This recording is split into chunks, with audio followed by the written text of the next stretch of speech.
ನಮಸ್ಕಾರ. ಮುಖ್ಯಾಂಶಗಳು. ರಾಜ್ಯದಲ್ಲಿ ಕೋವಿಡ್-19 ಸೋಂಕು ನಿಯಂತ್ರಣ ಕ್ರಮಗಳ ಕುರಿತು ಹಿರಿಯ ಅಧಿಕಾರಿಗಳೊಂದಿಗೆ ಮುಖ್ಯಮಂತ್ರಿ ಬಿಎಸ್ ಯಡಿಯೂರಪ್ಪ ಚರ್ಚೆ, ಕಠಿಣ ಕ್ರಮ ಕೈಗೊಳ್ಳಲು ಸೂಚನೆ. ಕೊರೋನಾ ಸೋಂಕು ಮನುಕುಲಕ್ಕೆ ಒಂದು ಸವಾಲು, ಸಂದಿಗ್ಧ ಸ್ಥಿತಿಯಲ್ಲಿ ಸಂಶೋಧಕರು ವಿಜ್ಞಾನಿಗಳ ಸೇವೆ ಅನನ್ಯ, ಪ್ರಧಾನಿ ನರೇಂದ್ರ ಮೋದಿ. ರಸಗೊಬ್ಬರದ ಹಳೆ ದಾಸ್ತಾನು ಹಿಂದಿನ ದರದಲ್ಲಿಯೇ ಮಾರಾಟ, ಮುಂದಿನ ದಿನಗಳಲ್ಲಿ ದರ ಇಳಿಕೆಯಾಗುವ ವಿಶ್ವಾಸ, ಸಚಿವ ಡಿವಿ ಸದಾನಂದಗೌಡ.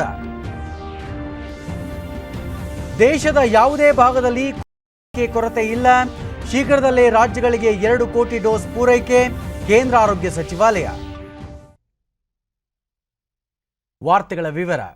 ರಾಜ್ಯದಲ್ಲಿ ಕೋವಿಡ್-19 ಸೋಂಕು ಪ್ರಕರಣ ಹೆಚ್ಚುತ್ತಿರುವ ಹಿನ್ನೆಲೆಯಲ್ಲಿ ನಿಯಂತ್ರಣ ಕ್ರಮಗಳ ಕುರಿತು ಮುಖ್ಯಮಂತ್ರಿ ಬಿಎಸ್ ಯಡಿಯೂರಪ್ಪ ಬೆಂಗಳೂರಿನಲ್ಲಿಂದು ಹಿರಿಯ ಅಧಿಕಾರಿಗಳೊಂದಿಗೆ ಸಭೆ ನಡೆಸಿದರು. ಸಭೆಯಲ್ಲಿ ಮುಖ್ಯ ಕಾರ್ಯದರ್ಶಿ ಪಿ ರವಿಕುಮಾರ್, ಪೊಲೀಸ್ ಮಹಾನಿರ್ದೇಶಕ ಪ್ರವೀಣ್ ಸೂದ್ ಸೇರಿದಂತೆ ಸಾರಿಗೆ ಅಧಿಕಾರಿಗಳು ಉಪಸ್ಥಿತರಿದ್ದರು. ಈ ವೇಳೆ ಬಿಎಸ್ ಯಡಿಯೂರಪ್ಪ ಸೋಂಕು ನಿಗ್ರಹಕ್ಕೆ ರಾಜ್ಯದಲ್ಲಿ ಕೊರೋನಾ ಕರ್ಫ್ಯೂ ಅನ್ನು ಮತ್ತಷ್ಟು ಬಿಗಿಗೊಳಿಸುವಂತೆ ಪೊಲೀಸರಿಗೆ ಸೂಚನೆ ನೀಡಿದರು. ಸೋಂಕು ಹೆಚ್ಚಳವಿರುವ ಸ್ಥಳಗಳಲ್ಲಿ ಹೆಚ್ಚಿನ ಪರೀಕ್ಷೆ ನಡೆಸುವ ಜೊತೆಗೆ ಸೋಂಕಿತರ ಸಂಪರ್ಕಕ್ಕೆ ಬಂದವರನ್ನು ಪತ್ತೆ ಹಚ್ಚಿ ಪರೀಕ್ಷೆಗೆ ಒಳಪಡಿಸುವಂತೆ ನಿರ್ದೇಶನ ನೀಡಿದರು. ರಾಜ್ಯದಲ್ಲಿ ಪರಿಸ್ಥಿತಿ ಅವಲೋಕಿಸಿ ಕೊರೋನಾ ಕರ್ಫ್ಯೂ ಮುಂದುವರಿಸುವ ಕುರಿತು ಟಾಸ್ಕ್ ಫೋರ್ಸ್ ಅಭಿಪ್ರಾಯ ಪಡೆದು ನಿರ್ಧಾರ ಕೈಗೊಳ್ಳಲಾಗುವುದು ಎಂದರು. ಲಸಿಕೆಗೆ ಯಾವುದೇ ಕೊರತೆಯಾಗದಂತೆ ಅಗತ್ಯಕ್ಕೆ ತಕ್ಕಂತೆ ಆಸ್ಪತ್ರೆಗಳಿಗೆ ಪೂರೈಕೆ ಮಾಡುವಂತೆ ಸೂಚನೆ ನೀಡಿದ ಅವರು ರೆಮ್ಡಿಸಿವಿರ್ ಔಷಧವನ್ನು ಖಾಸಗಿ ಆಸ್ಪತ್ರೆಗಳಿಗೂ ಒದಗಿಸಲು ನಿರ್ದೇಶನ ನೀಡಿದರು. ಮಾಸ್ಕ್ ಧರಿಸದವರ ವಿರುದ್ಧ ಕಠಿಣ ಕ್ರಮ ಕೈಗೊಳ್ಳುವ ಜೊತೆಗೆ ಕೋವಿಡ್-19 ಮಾರ್ಗಸೂಚಿಗಳನ್ನು ಉಲ್ಲಂಘನೆ ಮಾಡುವವರ ವಿರುದ್ಧವೂ ಕ್ರಮ ಕೈಗೊಳ್ಳಲು ಹಿರಿಯ ಅಧಿಕಾರಿಗಳಿಗೆ ಸೂಚಿಸಿದರು. ಸಾರಿಗೆ ನೌಕರರ ಮುಷ್ಕರದ ಹಿನ್ನೆಲೆಯಲ್ಲಿ ರಾಜ್ಯಾದ್ಯಂತ ಸಾರಿಗೆ ಬಸ್ಗಳ ಮೇಲೆ ಕಲ್ಲು ತೂರಾಟ, ಹಾನಿ ಪ್ರಕರಣಗಳು ವರದಿಯಾಗುತ್ತಿದ್ದು, ತಪ್ಪಿತಸ್ಥರ ವಿರುದ್ಧ ನಿರ್ದಾಕ್ಷಿಣ್ಯ ಕ್ರಮ ಕೈಗೊಳ್ಳುವ ಜೊತೆಗೆ 6ನೇ ವೇತನ ಆಯೋಗ ಜಾರಿ ಮಾಡುವುದು ಅಸಾಧ್ಯ ಎನ್ನುವ ವಿಷಯವನ್ನು ನೌಕರರಿಗೆ ಮನದಟ್ಟು ಮಾಡಿಕೊಡಬೇಕೆಂದು ಸಾರಿಗೆ ಇಲಾಖೆ ಹಿರಿಯ ಅಧಿಕಾರಿಗಳಿಗೆ ಮುಖ್ಯಮಂತ್ರಿ ಸೂಚಿಸಿದರು. ಕೆಲಸಕ್ಕೆ ಹಾಜರಾಗುವ ನೌಕರರಿಗೆ ಸೂಕ್ತ ಭದ್ರತೆ ಒದಗಿಸುವಂತೆಯೂ ಅವರು ಇದೇ ವೇಳೆ ಅಧಿಕಾರಿಗಳಿಗೆ ಸೂಚಿಸಿದರು. ಇದಕ್ಕೂ ಮುನ್ನ ಸುದ್ದಿಗಾರರೊಂದಿಗೆ ಮುಖ್ಯಮಂತ್ರಿ ರಾಜ್ಯದಲ್ಲಿ ಕೋವಿಡ್-19 ಸೋಂಕು ಹೆಚ್ಚಾಗುತ್ತಿರುವ ಹಿನ್ನೆಲೆಯಲ್ಲಿ ಬಿಗಿ ಕ್ರಮಗಳನ್ನು ಕೈಗೊಳ್ಳುವ ಕುರಿತು ಇದೇ 17ರ ನಂತರ ವಿಧಾನಸಭೆ ವಿರೋಧ ಪಕ್ಷದ ನಾಯಕ ಸಿದ್ದರಾಮಯ್ಯ ಸೇರಿದಂತೆ ವಿವಿಧ ಪಕ್ಷಗಳ ನಾಯಕರ ಸಭೆ ಕರೆದು ಚರ್ಚಿಸಿ ಸೂಕ್ತ ನಿರ್ಧಾರ ಕೈಗೊಳ್ಳಲಾಗುವುದು ಎಂದು ಹೇಳಿದರು. ಲಾಕ್ಡೌನ್ ಮಾಡದೆ ಉಳಿದೆಲ್ಲ ಬಿಗಿ ಕ್ರಮವನ್ನು ತಗೊಳ್ಬೇಕು ಅಂತ ಯೋಚನೆ ಮಾಡ್ತಾರೆ. ಭೌಗೋಳಿಕ, ರಾಜಕೀಯ ಮತ್ತು ಭೂ ಅರ್ಥಶಾಸ್ತ್ರ ಕುರಿತ 6ನೇ ಆವೃತ್ತಿಯ ಪ್ರತಿಷ್ಠಿತ ರೈಸೀನಾ ಸಂವಾದಕ್ಕೆ ಪ್ರಧಾನಿ ನರೇಂದ್ರ ಮೋದಿ ಅವರು ದೆಹಲಿಯಲ್ಲಿಂದು ವರ್ಚುವಲ್ ಮೂಲಕ ಚಾಲನೆ ನೀಡಿದರು. ಬಳಿಕ ಅವರು 2ನೇ ಜಾಗತಿಕ ಮಹಾಯುದ್ಧದ ಬಳಿಕ ಕೊರೋನಾ ಸೋಂಕಿನ 3ನೇ ಯುದ್ಧದ ಪರಿಸ್ಥಿತಿಯನ್ನು ವಿಶ್ವ ಎದುರಿಸುತ್ತಿದೆ, ಇದರಿಂದ ಇಡೀ ಮನುಕುಲ ಸಂಕಷ್ಟ ಎದುರಿಸುತ್ತಿದೆ, ಮಾನವ ಕುಲಕ್ಕೆ ಕಠಿಣ ಸವಾಲಾಗಿರುವ ಸೋಂಕಿನ ವಿರುದ್ಧ ಹೋರಾಡಲು ಅತ್ಯಂತ ಕಡಿಮೆ ಸಮಯದಲ್ಲಿ ವಿಜ್ಞಾನಿಗಳು, ಸಂಶೋಧಕರು ತಮ್ಮದೇ ಆದ ಕೊಡುಗೆ ನೀಡಿದ್ದಾರೆ, ಅವರ ಸೇವೆ ಅಭಿನಂದನಾರ್ಹ ಎಂದು ತಿಳಿಸಿದರು. ಸೋಂಕು ಹೇಗೆ ಹರಡುತ್ತದೆ, ಅದನ್ನು ಹೇಗೆ ಕಡಿಮೆ ಮಾಡಬಹುದು, ಲಸಿಕೆ ಹಾಕುವುದು ಸೇರಿದಂತೆ ಅನೇಕ ಪ್ರಶ್ನೆಗಳಿಗೆ ವಿಜ್ಞಾನಿಗಳು ಉತ್ತರ ನೀಡಿದ್ದಾರೆ. ಸೋಂಕನ್ನು ಸಂಪೂರ್ಣವಾಗಿ ನಿರ್ಮೂಲನೆ ಮಾಡಲು ಸಂಘಟಿತ ಹೋರಾಟ ಇಂದಿನ ಅಗತ್ಯತೆಯಾಗಿದೆ ಎಂದು ಪ್ರಧಾನಿ ಪ್ರತಿಪಾದಿಸಿದರು. And so we will continue to share our experiences, our expertise, and also our resources with the entire humanity in the fight against the pandemic. Friends, as you gather virtually at the Raisina Dialogue this year, I call upon you to emerge as a powerful voice for a human-centric approach. As I have said elsewhere, while we may be used to having plan A and plan B, there is no planet B, only planet Earth. And so we must remember ಸಂಕಷ್ಟದ ಸಮಯದಲ್ಲೂ ಭಾರತ 80ಕ್ಕೂ ಅಧಿಕ ದೇಶಗಳಿಗೆ corona ಸೋಂಕು ನಿಯಂತ್ರಣಕ್ಕೆ ಲಭ್ಯವಿರುವ ಲಸಿಕೆಯನ್ನು ಪೂರೈಕೆ ಮಾಡಿದೆ. ಇದರ ಜೊತೆಗೆ ಚಿಕಿತ್ಸಾ ಉಪಕರಣಗಳನ್ನು ಹಲವು ದೇಶಗಳಿಗೆ ನೀಡುವ ಮೂಲಕ ಪ್ರಾದೇಶಿಕ ಜವಾಬ್ದಾರಿಯನ್ನು ಎತ್ತಿ ಹಿಡಿದಿದೆ ಎಂದು ಪ್ರಧಾನಿ ತಿಳಿಸಿದರು. ರೈಸೀನಾ ಶೃಂಗಸಭೆಯಲ್ಲಿ ವಿವಿಧ ದೇಶಗಳ ನಾಯಕರು, ತಂತ್ರಜ್ಞರು ತಮ್ಮ ವಿಷಯಗಳನ್ನು ಮಂಡಿಸಲಿದ್ದು, ಇದೇ 16ರವರೆಗೆ ಈ ಸಭೆ ನಡೆಯಲಿದೆ. ಬಹುಪಕ್ಷೀಯತೆ, ವಿಶ್ವಸಂಸ್ಥೆಯ ಪುನರ್ರಚನೆ, ಸರಬರಾಜು ಸರಪಳಿಗಳನ್ನು ಸುರಕ್ಷಿತಗೊಳಿಸುವುದು ಮತ್ತು ವೈವಿಧ್ಯಗೊಳಿಸುವುದು, ಲಿಂಗಾಧಾರಿತ ಪ್ರಗತಿ ಮತ್ತು ಬೆಳವಣಿಗೆ ಆಧಾರಿತ ಹೂಡಿಕೆ ಸೇರಿದಂತೆ 5 ಪ್ರಮುಖ ವಿಚಾರಗಳ ಬಗ್ಗೆ ವಿಸ್ತೃತ ಚರ್ಚೆ ನಡೆಯಲಿದೆ. ಈ ಬಾರಿಯ ಸಮ್ಮೇಳನದಲ್ಲಿ 50 ಗೋಷ್ಠಿಗಳು ಇರಲಿದ್ದು, 50 ರಾಷ್ಟ್ರಗಳು ಮತ್ತು ವಿವಿಧ ಸಂಸ್ಥೆಗಳ 150 ಭಾಷಣಕಾರರು ಪಾಲ್ಗೊಳ್ಳುತ್ತಿದ್ದಾರೆ. ಸಮ್ಮೇಳನದಲ್ಲಿ ಭಾಗವಹಿಸಲು 80ಕ್ಕೂ ಹೆಚ್ಚು ದೇಶಗಳ 2000ಕ್ಕೂ ಹೆಚ್ಚು ಮಂದಿ ಈಗಾಗಲೇ ನೋಂದಣಿ ಮಾಡಿಕೊಂಡಿದ್ದಾರೆ. ಸಾಮಾಜಿಕ ಮಾಧ್ಯಮಗಳ ಮೂಲಕವೂ ಇದರಲ್ಲಿ ಪಾಲ್ಗೊಳ್ಳಲು ಅವಕಾಶ ಕಲ್ಪಿಸಲಾಗಿದೆ. And heartiest congratulations to all the organizations. They have done fantastic work in putting together this year's Raisina Dialogue despite all kinds of challenges. Thank you. Thank you very much.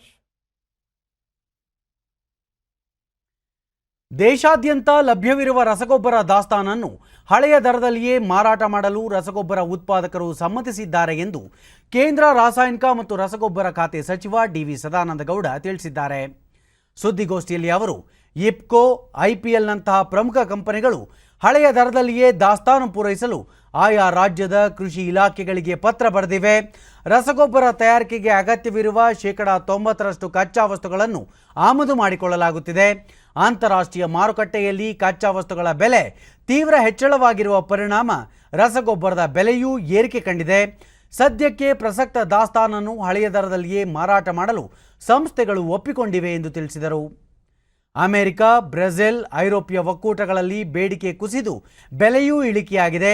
ಇದರಿಂದ ಮುಂಬರುವ ದಿನಗಳಲ್ಲಿ ಭಾರತದಲ್ಲಿಯೂ ಬೆಲೆ ಇಳಿಕೆಯಾಗುವ ವಿಶ್ವಾಸವಿದೆ ಎಂದು ಸಚಿವರು ಹೇಳಿದರು.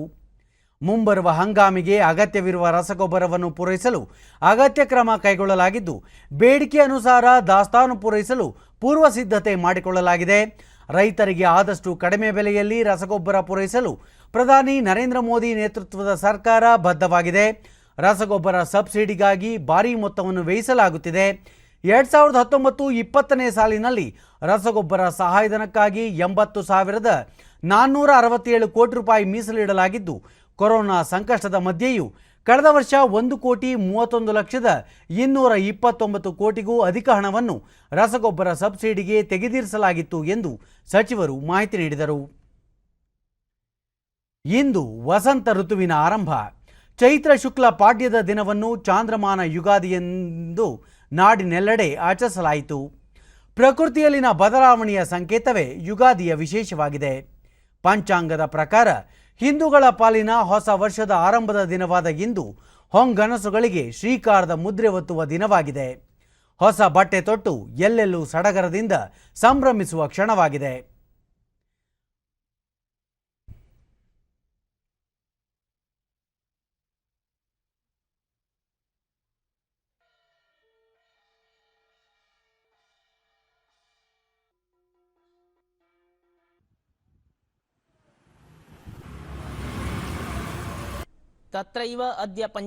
ಹಬ್ಬದ ಅಂಗವಾಗಿ ರಾಷ್ಟ್ರಪತಿ ರಾಮನಾಥ್ ಕೋವಿಂದ್, ಉಪರಾಷ್ಟ್ರಪತಿ ಎಂ ವೆಂಕಯ್ಯ ನಾಯ್ಡು, ಪ್ರಧಾನಿ ನರೇಂದ್ರ ಮೋದಿ, ಮುಖ್ಯಮಂತ್ರಿ ಬಿಎಸ್ ಯಡಿಯೂರಪ್ಪ ಸೇರಿದಂತೆ ಹಲವು ಗಣ್ಯರು ಜನತೆಗೆ ಶುಭ ಕೋರಿದ್ದಾರೆ.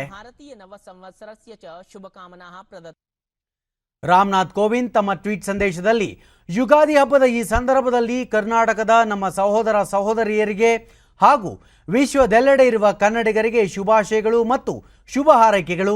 ಈ ಶುಭ ಸಂದರ್ಭ ಎಲ್ಲರಿಗೂ ಒಳ್ಳೆಯ ಆರೋಗ್ಯ, ನೆಮ್ಮದಿ ಹಾಗೂ ಸಮೃದ್ಧತೆಯನ್ನು ತರಲಿ ಎಂದು ಆಶಿಸಿದ್ದಾರೆ. ವೆಂಕಯ್ಯ ನಾಯ್ಡು ಈ ಹಬ್ಬ ದೇಶದಲ್ಲಿ ಶಾಂತಿ, ಸಾಮರಸ್ಯ, ಸಮೃದ್ಧಿ ಮತ್ತು ಸಂತಸವನ್ನು ತರಲಿ ಎಂದು ಹಾರೈಸಿದ್ದಾರೆ. ಪ್ರಧಾನಿ ನರೇಂದ್ರ ಮೋದಿ ದೇಶಾದ್ಯಂತ ವಿವಿಧ ಹೆಸರುಗಳಲ್ಲಿ ಚೈತ್ರ ಶುಕ್ಲಾದಿಯನ್ನು ಆಚರಿಸಲಾಗುತ್ತಿದೆ. ಈ ಹಬ್ಬವು ಪ್ರತಿಯೊಬ್ಬರ ಬಾಳಿನಲ್ಲಿ ಸಂತಸ ಮತ್ತು ಆನಂದವನ್ನು ತರಲಿ ಎಂದು ಆಶಿಸುತ್ತೇನೆ ಎಂದು ತಿಳಿಸಿದ್ದಾರೆ. ಮುಖ್ಯಮಂತ್ರಿ ಬಿಎಸ್ ಯಡಿಯೂರಪ್ಪ ನೂತನ ಪ್ಲವ ಸಂವತ್ಸರವು ಎಲ್ಲರ ಬಾಳಿನಲ್ಲಿ ಆರೋಗ್ಯ, ಸುಖ, ಸಮೃದ್ಧಿ, ಯಶಸ್ಸನ್ನು ಹೊತ್ತು ತರಲಿ. ಸಾಂಕ್ರಾಮಿಕವು ನಾಡಿನಿಂದ ದೂರವಾಗಲಿ. ನಾವು ಸುರಕ್ಷಿತವಾಗಿದ್ದು ಇತರರು ಸುರಕ್ಷಿತವಾಗಿರುವಂತೆ ಎಲ್ಲ ಮುನ್ನೆಚ್ಚರಿಕೆ ವಹಿಸಿ ಹಬ್ಬ ಆಚರಿಸೋಣ ಎಂದು ತಮ್ಮ ಟ್ವೀಟ್ ಸಂದೇಶದಲ್ಲಿ ತಿಳಿಸಿದ್ದಾರೆ. ದೇಶದ ವಿವಿಧ ಪ್ರದೇಶಗಳಲ್ಲಿ ಇಂದು ಸಾಂಪ್ರದಾಯಿಕ ಹೊಸ ವರ್ಷ ಯುಗಾದಿ ಹಬ್ಬವನ್ನು ಸಂಭ್ರಮದಿಂದ ಆಚರಿಸಲಾಯಿತು. ಹಲವು ರಾಜ್ಯಗಳಲ್ಲಿ ವಿವಿಧ ಹೆಸರಿನಿಂದ ಕರೆಯಲ್ಪಡುವ ಈ ಹಬ್ಬ ಬಹುತೇಕರಿಗೆ ನೂತನ ವರ್ಷ. ಕರ್ನಾಟಕದಲ್ಲಿ ಯುಗಾದಿ ಅಂತಲೂ, ಆಂಧ್ರ ಮತ್ತು ತೆಲಂಗಾಣದಲ್ಲಿ ಉಗಾದಿ, ಮಹಾರಾಷ್ಟ್ರದಲ್ಲಿ ಗುಡಿ ಪಾಡ್ವ, ತಮಿಳುನಾಡಿನಲ್ಲಿ ಪುತಾಂಡು, ಕೇರಳದಲ್ಲಿ ವಿಶು, ಪಂಜಾಬ್ನಲ್ಲಿ ವೈಸಾಖಿ, ಒಡಿಶಾದಲ್ಲಿ ಪುನಾ ಸಂಕ್ರಾಂತಿ, ಪಶ್ಚಿಮ ಬಂಗಾಳದಲ್ಲಿ ಪೊಯ್ಲಾ ಬೊಯ್ಶಾಕ್, ಅಸ್ಸಾಂನಲ್ಲಿ ಬೋಹಾಗ್ ಬಿಹು ಎಂದು ಕರೆಯಲಾಗುತ್ತದೆ. ಕೋವಿಡ್ ಹೆಚ್ಚಳದ ಹಿನ್ನೆಲೆಯಲ್ಲಿ ಈ ಬಾರಿ ಯುಗಾದಿ ಹಬ್ಬವನ್ನು ಎಲ್ಲೆಡೆ ಸರಳವಾಗಿ ಆಚರಿಸಲಾಯಿತು. आशीर्वाद ले रहे हैं। मंदिर प्रशासन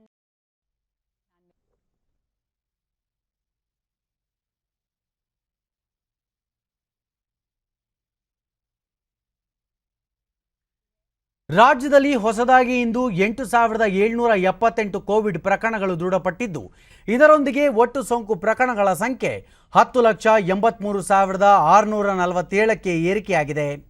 ಇಂದು 6,079 ಮಂದಿ ಆಸ್ಪತ್ರೆಯಿಂದ ಬಿಡುಗಡೆಯಾಗಿದ್ದು, ಇದುವರೆಗೂ ಗುಣಮುಖರಾದವರ ಒಟ್ಟು ಸಂಖ್ಯೆ 9,92,003ಕ್ಕೆ ತಲುಪಿದೆ. ಇಂದು 67 ಮಂದಿ ಸಾವನ್ನಪ್ಪಿದ್ದು, ಮೃತಪಟ್ಟವರ ಸಂಖ್ಯೆ 13,008ಕ್ಕೆ ಏರಿಕೆಯಾಗಿದೆ. ಸದ್ಯ ರಾಜ್ಯದಲ್ಲಿ 78,617 ಸಕ್ರಿಯ ಪ್ರಕರಣಗಳಿವೆ. 474 ಮಂದಿ ರಾಜ್ಯದ ವಿವಿಧ ಆಸ್ಪತ್ರೆಗಳಲ್ಲಿ ತೀವ್ರ ನಿಗಾ ಘಟಕದಲ್ಲಿ ಚಿಕಿತ್ಸೆ ಪಡೆಯುತ್ತಿದ್ದಾರೆ ಎಂದು ಆರೋಗ್ಯ ಮತ್ತು ಕುಟುಂಬ ಕಲ್ಯಾಣ ಇಲಾಖೆ ತಿಳಿಸಿದೆ. ಬೆಂಗಳೂರಿನಲ್ಲಿ ಇಂದು 5,500 ಮಂದಿಗೆ ಸೋಂಕು ತಗುಲಿದ್ದು, ಒಟ್ಟು ಸೋಂಕು ಪ್ರಕರಣಗಳ ಸಂಖ್ಯೆ 4,93,869ಕ್ಕೆ ಏರಿಕೆಯಾಗಿದೆ. ಇಂದು 4,415 ಮಂದಿ ಆಸ್ಪತ್ರೆಯಿಂದ ಬಿಡುಗಡೆಯಾಗಿದ್ದು, ಇದುವರೆಗೂ ಗುಣಮುಖರಾದವರ ಸಂಖ್ಯೆ 4,31,383ಕ್ಕೆ ಏರಿಕೆಯಾಗಿದೆ. ಸದ್ಯ 57,575 ಸಕ್ರಿಯ ಪ್ರಕರಣಗಳಿವೆ. ಬೆಂಗಳೂರಿನಲ್ಲಿ 55 ಮಂದಿ ಮೃತಪಟ್ಟಿದ್ದು, ಇದುವರೆಗೂ ಒಟ್ಟು 4,910 ಮಂದಿ ಸಾವನ್ನಪ್ಪಿದ್ದಾರೆ. ಉಳಿದಂತೆ ರಾಜ್ಯದ ವಿವಿಧ ಜಿಲ್ಲೆಗಳಲ್ಲಿ ದಾಖಲಾಗಿರುವ ಸೋಂಕು ಪ್ರಕರಣಗಳ ಸಂಖ್ಯೆ ಈ ರೀತಿ ಇದೆ.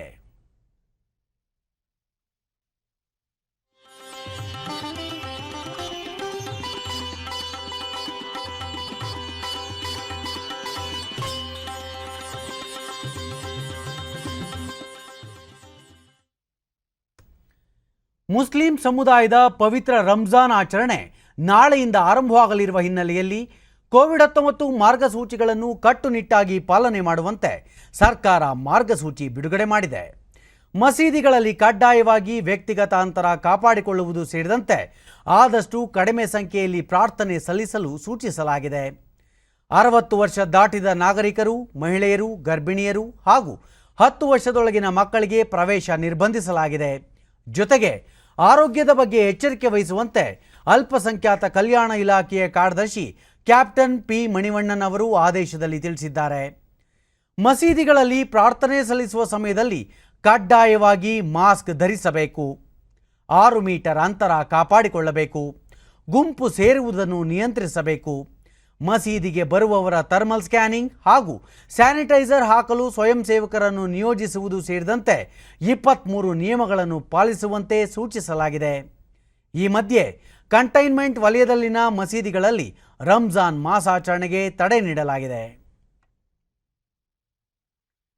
ದೇಶಾದ್ಯಂತ ಕೊರೋನಾ ಸೋಂಕು ಹರಡುವಿಕೆ ಪ್ರಮಾಣ ಹೆಚ್ಚಳವಾಗಿರುವುದಕ್ಕೆ ಕೇಂದ್ರ ಆರೋಗ್ಯ ಸಚಿವಾಲಯ ಕಳವಳ ವ್ಯಕ್ತಪಡಿಸಿದ್ದು, ನಿಗ್ರಹಕ್ಕೆ ಮತ್ತಷ್ಟು ಪರಿಣಾಮಕಾರಿ ಕ್ರಮಗಳನ್ನು ಕೈಗೊಳ್ಳುವ ಅಗತ್ಯವಿದೆ ಎಂದು ತಿಳಿಸಿದೆ. ದೆಹಲಿಯಲ್ಲಿಂದು ಸುದ್ದಿಗೋಷ್ಠಿ ನಡೆಸಿದ ಆರೋಗ್ಯ ಸಚಿವಾಲಯದ ಕಾರ್ಯದರ್ಶಿ ರಾಜೇಶ್ ಭೂಷಣ್, ಲಸಿಕೆ ಅಭಿಯಾನವನ್ನು ಚುರುಕುಗೊಳಿಸಲಾಗಿದ್ದು ವಿಶ್ವದಲ್ಲೇ ಭಾರತ ಮುಂಚೂಣಿಯಲ್ಲಿದೆ ಎಂದರು. ಇದುವರೆಗೂ 10.85 ಕೋಟಿಗೂ ಹೆಚ್ಚು ಜನರಿಗೆ ಲಸಿಕೆ ನೀಡಲಾಗಿದ್ದು, ರಾಜ್ಯಗಳಿಗೆ 13.11 ಕೋಟಿ ಡೋಸ್ ಲಸಿಕೆಗಳನ್ನು ರವಾನಿಸಲಾಗಿದೆ.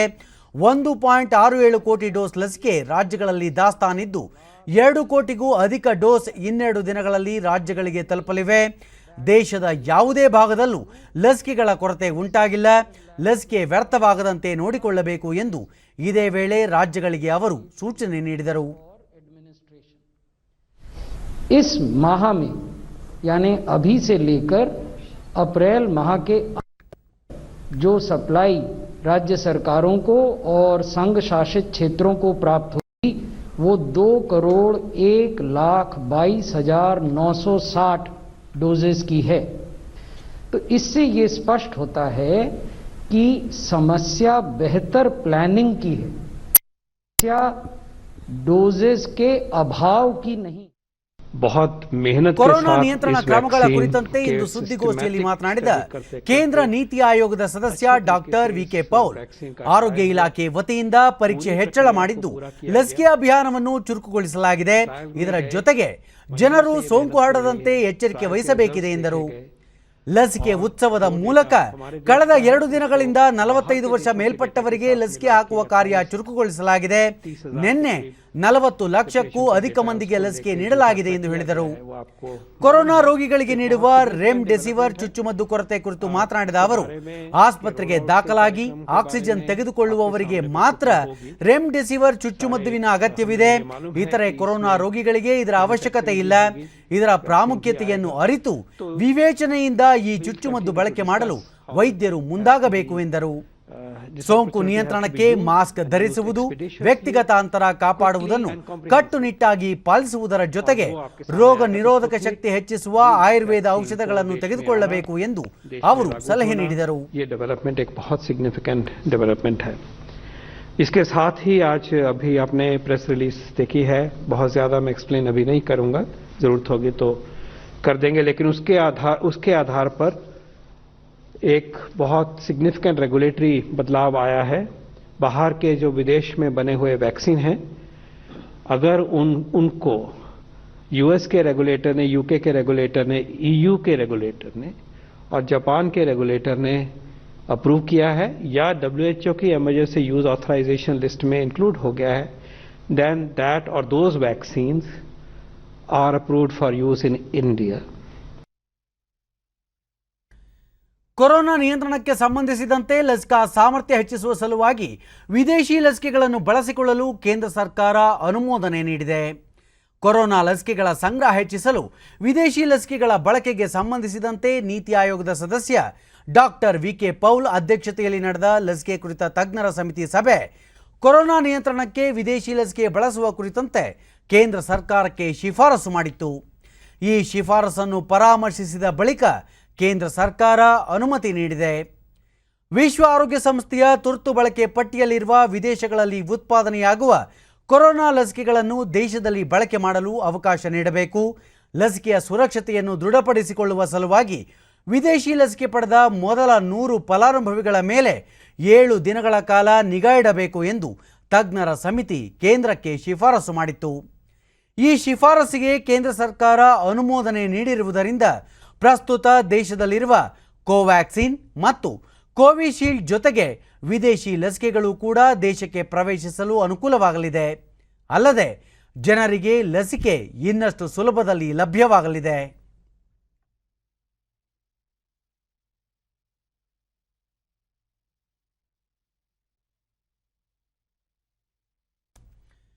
ಕೋವಿಡ್-19 ಪರಿಸ್ಥಿತಿ ಕುರಿತು ಕೇಂದ್ರಾಡಳಿತ ಪ್ರದೇಶಗಳು ಸೇರಿದಂತೆ ವಿವಿಧ ರಾಜ್ಯಗಳ ರಾಜ್ಯಪಾಲರೊಂದಿಗೆ ಉಪರಾಷ್ಟ್ರಪತಿ ಎಂ ವೆಂಕಯ್ಯನಾಯ್ಡು ಮತ್ತು ಪ್ರಧಾನಿ ನರೇಂದ್ರ ಮೋದಿ ಅವರು ನಾಳೆ ಸಮಾಲೋಚನೆ ನಡೆಸಲಿದ್ದಾರೆ. ಕೋವಿಡ್-19ಕ್ಕೆ ಸಂಬಂಧಿಸಿದಂತೆ ರಾಜ್ಯಪಾಲರೊಂದಿಗೆ ನಡೆಸುತ್ತಿರುವ ಮೊದಲ ಸಮಾಲೋಚನೆ ಇದಾಗಿದೆ. ರಾಜ್ಯಗಳ ಮುಖ್ಯಮಂತ್ರಿಗಳೊಂದಿಗೆ ವರ್ಚುವಲ್ ಮೂಲಕ ಸಭೆ ನಡೆಸಿದ ಬೆನ್ನಲ್ಲೇ ಈ ಸಭೆ ನಡೆಯುತ್ತಿದೆ.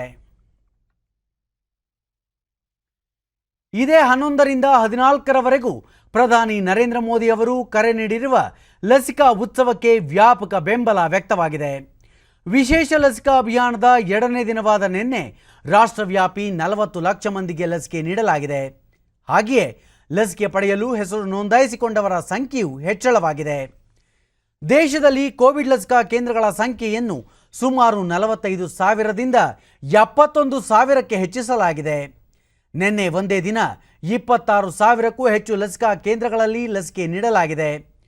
ಒಟ್ಟಾರೆ ಇದುವರೆಗೆ ದೇಶಾದ್ಯಂತ ಲಸಿಕೆ ಪಡೆದವರ ಸಂಖ್ಯೆ 10,82,92,000 ಗಡಿ ದಾಟಿದೆ. ಕೋವಿಡ್ ಸೋಂಕು ತಡೆಗಟ್ಟುವ ನಿಟ್ಟಿನಲ್ಲಿ ಈ ತಿಂಗಳ 1ರಂದು 45 ವರ್ಷ ಮೇಲ್ಪಟ್ಟವರಿಗೆ ಲಸಿಕೆ ನೀಡಲು ಸೂಚಿಸಲಾಗಿತ್ತು.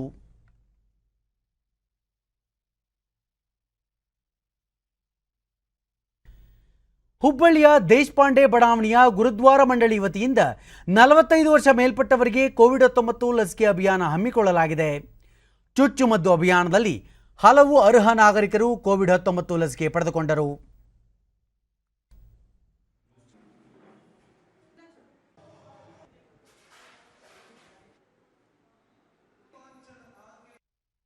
ಡಿಡಿ ನ್ಯೂಸ್ನೊಂದಿಗೆ ಸ್ಥಳೀಯರಾದ ಗಂಗವ್ವ, ಕೋವಿಡ್-19 ಲಸಿಕೆ ಪಡೆದ ನಂತರ ಯಾವುದೇ ಅಡ್ಡ ಪರಿಣಾಮ ಉಂಟಾಗಿಲ್ಲ, ಚುಚ್ಚುಮದ್ದು ಸಂಪೂರ್ಣವಾಗಿ ಸುರಕ್ಷಿತವಾಗಿದೆ ಎಂದರು. ಬಂದು ಹಾಕಿಸ್ಕೊಂಡ್ವಿ, ಈಗ ನಮಗೆ ಇಂಜೆಕ್ಷನ್ ಆಗಿಂದ ಏನೂ ತ್ರಾಸಾಗಿಲ್ಲ, ಆರಾಮ್ ಅನಿಸೈತಿ. ಮಂಡಳಿ ಕಾರ್ಯದರ್ಶಿ ಜಸ್ಬೀರ್ ಸಿಂಗ್, ಲಸಿಕೆ ಅಭಿಯಾನ ಕುರಿತು ಜನಜಾಗೃತಿ ಮೂಡಿಸಲಾಗಿತ್ತು. ಈ ಹಿನ್ನೆಲೆಯಲ್ಲಿ ಹೆಚ್ಚು ಮಂದಿ ಕೋವಿಡ್-19 ಚುಚ್ಚುಮದ್ದು ಪಡೆಯಲು ಸಹಕಾರಿಯಾಯಿತು ಎಂದು ತಿಳಿಸಿದರು. ಎಲ್ಲರಿಗೆ ನಾವು ಇವತ್ತೆಲ್ಲರೂ ಬಂದು ವ್ಯಾಕ್ಸಿನ್ ಮಾಡ್ರಿ, ಇದು ದೇಶಿಗೆ ನಿಮ್ಮ ಸೇವೆ ಮಾಡೋಕ್ಕೆ ಒಂದು ಗುರುದ್ವಾರ ಲಾಸ್ಟ್ ಇಯರ್ ನಾವು 2 ಲಕ್ಷ ಪ್ಯಾಕೆಟು ಅನ್ನ ಮಾಡಿದ್ವಿ. ಈಗ ಈ ಸರಿ ಕೋವಿಡ್ ವ್ಯಾಕ್ಸಿನ್ ಬಗ್ಗೆ ಎಲ್ಲ ಪ್ರಚಾರ ಮಾಡ್ತಿದ್ವಿ. ಧಾರವಾಡ ಜಿಲ್ಲಾ ಆರೋಗ್ಯಾಧಿಕಾರಿ ಡಾಕ್ಟರ್ ಯಶವಂತ ಮಂದಿನಕರ್, ಕೊರೋನಾ ಸೋಂಕು ನಿಗ್ರಹಕ್ಕೆ ಚುಚ್ಚುಮದ್ದು ಸಹಕಾರಿಯಾಗಿದ್ದು ಅರ್ಹರು ತಪ್ಪದೇ ಲಸಿಕೆ ಪಡೆಯಬೇಕು ಎಂದು ತಿಳಿಸಿದರು. ಅಥವಾ ಸ್ಟಾಫ್ ನರ್ಸ್ ಆಯಿತು, ಅಬ್ಸರ್ವೇಷನ್ ರೂಮ್ ಆಯಿತು, ವ್ಯಾಕ್ಸಿನೇಷನ್ ಮಾಡುವಂಥ ಒಂದು ಪ್ಲೇಸ್ ಆಯಿತು, ಎಲ್ಲವನ್ನು ನಾವು ಇಲ್ಲಿ ಮುಂಜಾಗ್ರತಾ ಕ್ರಮಗಳನ್ನು ತೆಗೆದುಕೊಂಡು ಇಲ್ಲಿ ನಾವು ವ್ಯಾಕ್ಸಿನೇಷನ್ ಮಾಡ್ತಾ ಇದ್ದೀವಿ. ದೇಶದಲ್ಲಿ ಕಳೆದ 24 ಗಂಟೆಗಳಲ್ಲಿ 1,61,736 ಹೊಸ ಕೋವಿಡ್-19 ಪ್ರಕರಣಗಳು ಬೆಳಕಿಗೆ ಬಂದಿವೆ. 97,168 ಮಂದಿ ಚೇತರಿಸಿಕೊಂಡಿದ್ದು 879 ಮಂದಿ ಮೃತಪಟ್ಟಿದ್ದಾರೆ. ಇದರೊಂದಿಗೆ ದೇಶದಲ್ಲಿ ಒಟ್ಟು ಸೋಂಕಿತರ ಸಂಖ್ಯೆ 1,36,89,453ಕ್ಕೆ ಏರಿಕೆಯಾಗಿದೆ ಎಂದು ಕೇಂದ್ರ ಆರೋಗ್ಯ ಸಚಿವಾಲಯ ತಿಳಿಸಿದೆ. ಇದುವರೆಗೆ 1,22,53,697 ಮಂದಿ ಗುಣಮುಖರಾಗುವುದರೊಂದಿಗೆ ಚೇತರಿಕೆ ಪ್ರಮಾಣ 89.51ಕ್ಕೆ ಏರಿಕೆಯಾಗಿದೆ. ಒಟ್ಟು 12,64,698 ಸಕ್ರಿಯ ಪ್ರಕರಣಗಳಿದ್ದು 9.24ರಷ್ಟಿದೆ. ಇದುವರೆಗೆ 1,71,058 ಮಂದಿ ಮೃತಪಟ್ಟಿದ್ದು ಈ ಪ್ರಮಾಣ 1.25ರಷ್ಟಿದೆ. ಈವರೆಗೆ 10,85,33,085 ಮಂದಿಗೆ ಲಸಿಕೆ ನೀಡಲಾಗಿದೆ ಎಂದು ಕೇಂದ್ರ ಆರೋಗ್ಯ ಸಚಿವಾಲಯ ತಿಳಿಸಿದೆ. ಕೇಂದ್ರ ಚುನಾವಣಾ ಆಯೋಗದ ಮುಖ್ಯ ಆಯುಕ್ತರಾಗಿ ಸುಶೀಲ್ ಚಂದ್ರ ಇಂದು ಅಧಿಕಾರ ಸ್ವೀಕರಿಸಿದರು. ಮುಖ್ಯ ಆಯುಕ್ತರಾಗಿದ್ದ ಸುನಿಲ್ ಅರೋರಾ ನಿನ್ನೆ ನಿವೃತ್ತರಾಗಿದ್ದು ಅವರ ಸ್ಥಾನಕ್ಕೆ ಆಯೋಗದ ಆಯುಕ್ತರಲ್ಲಿ ಹಿರಿಯರಾಗಿದ್ದ ಸುಶೀಲ್ ಚಂದ್ರ ಅವರನ್ನು ರಾಷ್ಟ್ರಪತಿ ರಾಮನಾಥ್ ಕೋವಿಂದ್ ಅವರು ನೇಮಕ ಮಾಡಿದ್ದಾರೆ. ಆಯೋಗದ 24ನೇ ಮುಖ್ಯ ಚುನಾವಣಾ ಆಯುಕ್ತರಾಗಿ ಸುಶೀಲ್ ಚಂದ್ರ ಅಧಿಕಾರ ಸ್ವೀಕರಿಸಿದ್ದು ಅವರ ಅಧಿಕಾರಾವಧಿ 2022ರ ಮೇ 14ರವರೆಗೆ ಇರಲಿದೆ. ಐಆರ್ಎಸ್ ಅಧಿಕಾರಿ ಸುಶೀಲ್ ಚಂದ್ರ ಈ ಹಿಂದೆ ಕೇಂದ್ರ ನೇರ ತೆರಿಗೆ ಮಂಡಳಿಯ ನಿರ್ದೇಶಕರಾಗಿ ಕಾರ್ಯನಿರ್ವಹಿಸಿದ್ದರು. 2019ರ ಫೆಬ್ರವರಿಯಿಂದ ಸುಶೀಲ್ ಚಂದ್ರ ಚುನಾವಣಾ ಆಯುಕ್ತರಾಗಿ ಕಾರ್ಯನಿರ್ವಹಿಸುತ್ತಿದ್ದರು. ಪಶ್ಚಿಮ ಬಂಗಾಳ ವಿಧಾನಸಭೆ ಚುನಾವಣೆಯ 5 ಮತ್ತು ಉಳಿದ ಹಂತಗಳಿಗೆ ರಾಜಕೀಯ ಪಕ್ಷಗಳ ನಾಯಕರು ಚುರುಕಿನ ಪ್ರಚಾರ ಕೈಗೊಂಡಿದ್ದು ಮತಯಾಚನೆ ಮುಂದುವರೆಸಿದ್ದಾರೆ. ಕೇಂದ್ರ ಸಚಿವ ಅಮಿತ್ ಶಾ ಅವರು ಡಾರ್ಜಿಲಿಂಗ್, ನಾಗರಕಾಟ, ಇಸ್ಲಾಂಪುರ್ ಮುಂತಾದೆಡೆ ಪ್ರಚಾರ ಸಭೆಗಳನ್ನು ನಡೆಸಿದ್ದಾರೆ. ರ್ಯಾಲಿಯನ್ನುದ್ದೇಶಿಸಿ ಅಮಿತ್ ಶಾ ಅನ್ಯ ರಾಷ್ಟ್ರಗಳಲ್ಲಿ ತೊಂದರೆಗೆ ಸಿಲುಕಿ ಭಾರತಕ್ಕೆ ಬರುವಂತಹ ಎಲ್ಲರಿಗೂ ಆಶ್ರಯ ನೀಡಲು ಬಿಜೆಪಿ ಬದ್ಧವಾಗಿದೆ ಎಂದು ಹೇಳಿದರು.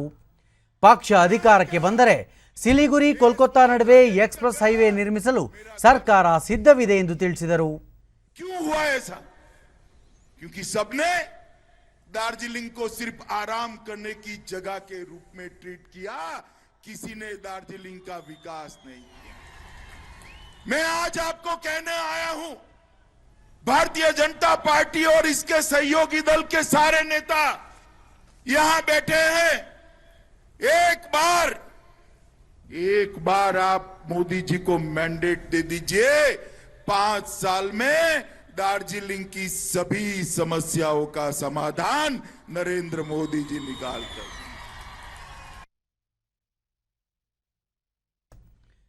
ವಿವಿಧ ಬೇಡಿಕೆಗಳನ್ನು ಈಡೇರಿಸುವಂತೆ ಒತ್ತಾಯಿಸಿ ರಾಜ್ಯ ರಸ್ತೆ ಸಾರಿಗೆ ನೌಕರರು ಮುಷ್ಕರವನ್ನು 7ನೇ ದಿನವೂ ಮುಂದುವರೆಸಿದ್ದಾರೆ.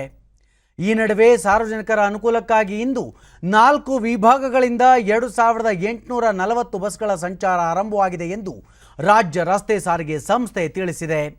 ಈ ಪೈಕಿ ಕೆಎಸ್ಆರ್ಟಿಸಿ 1515, ಬಿಎಂಟಿಸಿ 322, ಈಶಾನ್ಯ ರಾಜ್ಯ ರಸ್ತೆ ಸಾರಿಗೆ ಸಂಸ್ಥೆ 667 ಮತ್ತು ವಾಯವ್ಯ ರಸ್ತೆ ಸಾರಿಗೆ ಸಂಸ್ಥೆಯ 328 ಸಾರಿಗೆ ಬಸ್ಗಳು ಸಂಚರಿಸಿವೆ ಎಂದು ಸಂಸ್ಥೆ ತಿಳಿಸಿದೆ.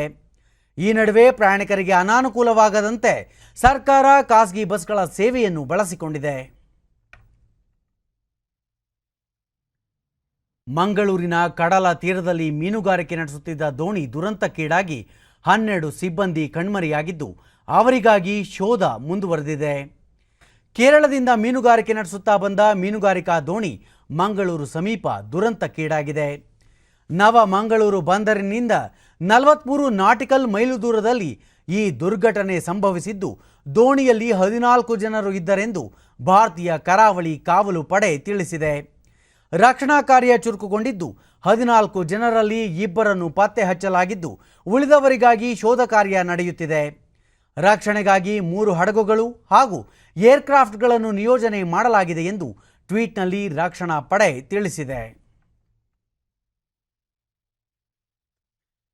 ಪಂಜಾಬ್ನ ಅಮೃತಸರದಲ್ಲಿ ನಡೆದ ಭೀಕರ ಜಲಿಯನ್ ವಾಲಾಬಾಗ್ ಹತ್ಯಾಕಾಂಡಕ್ಕೆ ಇಂದು 102 ವರ್ಷ. 1919ರ ಏಪ್ರಿಲ್ 13ರಂದು ಬ್ರಿಟಿಷರ ದೌರ್ಜನ್ಯದ ವಿರುದ್ಧ ಪ್ರತಿರೋಧ ದಾಖಲಿಸಲು 10,000ಕ್ಕೂ ಅಧಿಕ ಮಂದಿ ಜಲಿಯನ್ ವಾಲಾಬಾಗ್ನಲ್ಲಿ ನೆರೆದಿದ್ದರು. ಪ್ರತಿಭಟನಾ ಸಭೆಯ ನಿಷೇಧದ ನೆಪದಲ್ಲಿ ಬ್ರಿಟಿಷ್ ಸರ್ಕಾರ ನೆರೆದಿದ್ದ ಜನಸ್ತೋಮದ ಮೇಲೆ ಏಕಾಏಕಿ ಗುಂಡಿನ ದಾಳಿ ನಡೆಸಿ ಸಾವಿರಾರು ಸ್ವಾತಂತ್ರ್ಯ ಹೋರಾಟಗಾರರನ್ನು ಹತ್ಯೆಗೈದಿತ್ತು.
ಉಪರಾಷ್ಟ್ರಪತಿ ಎಂ ವೆಂಕಯ್ಯ ನಾಯ್ಡು 1919ರ ಏಪ್ರಿಲ್ 13ರಂದು ಜಲಿಯನ್ ವಾಲಾಬಾಗ್ನಲ್ಲಿ ಹುತಾತ್ಮರಾದ ಪ್ರತಿಯೊಬ್ಬರಿಗೂ ನನ್ನ ವಿನಮ್ರ ಗೌರವಗಳು.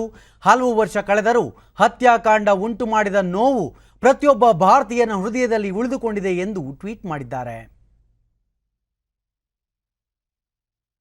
ಅಂದಿನ ಘಟನೆಯನ್ನು ಸ್ಮರಿಸಿರುವ ಪ್ರಧಾನಿ ನರೇಂದ್ರ ಮೋದಿ, ಹುತಾತ್ಮರ ಧೈರ್ಯ, ಶೌರ್ಯ, ತ್ಯಾಗ ಮತ್ತು ಬಲಿದಾನಗಳು ಪ್ರತಿಯೊಬ್ಬ ಭಾರತೀಯನಿಗೂ ಶಕ್ತಿ ತುಂಬುತ್ತದೆ.